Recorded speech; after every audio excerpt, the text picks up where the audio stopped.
Hi കൂട്ടുകാരെ, പുതിയൊരു വീഡിയോയിലേക്ക് സ്വാഗതം. ഞാൻ രമ്യ സന്ദീപ്. നമ്മുടെ പ്ലാത്തിച്ചക്കാന്നും മുള്ളൻ ചക്കാന്നും മുള്ളാത്താന്നും ഒക്കെ അറിയപ്പെടുന്ന കഴിഞ്ഞ പ്രാവശ്യം നമ്മൾ ഇതിൻ്റെ വിളവെടുപ്പ് കാണിച്ചിട്ടുണ്ടായിരുന്നു. ഇപ്പം നമുക്ക് കുറച്ചധികം ആയിട്ടുണ്ട്. ഇത് കണ്ടോ, ഒരെണ്ണം താഴെ വീണ് പൊട്ടിപ്പോയേ. ഇപ്പം നമ്മുടെ മുള്ളാത്തയുടെ ഇപ്രാവശ്യത്തെ വിളവെടുപ്പാണ്.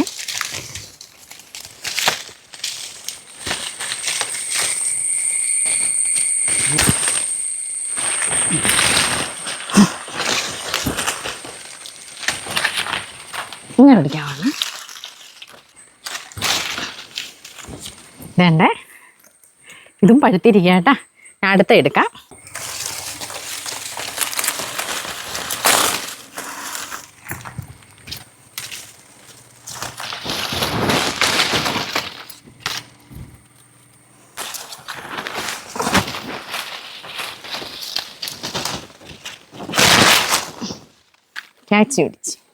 ക്യാച്ച് പിടിച്ച്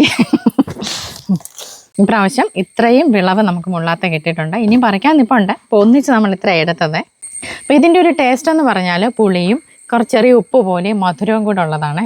എനിക്കിഷ്ടമാണ്. ഇതിന് കൂടുതൽ ആളുകൾക്കും ഇത് ഇഷ്ടമാണ്, ചില ആളുകൾക്ക് ഇത് ഇഷ്ടപ്പെടുകയില്ല. അപ്പോൾ ഫ്രൂട്ട് പ്ലാന്റ്സ് വളർത്തണമെന്ന് ആഗ്രഹമുള്ളവർ നിർബന്ധമായിട്ടും ഇതേലെ ഒരെണ്ണം പിടിപ്പിക്കുകയാണെങ്കിൽ 1-ാം വർഷം തൊട്ട് കായം ലഭിക്കും. പ്രത്യേകിച്ച് പരിചരണം ഒന്നും കൊടുക്കാതെ തന്നെ നമുക്ക് കായ ലഭിക്കും.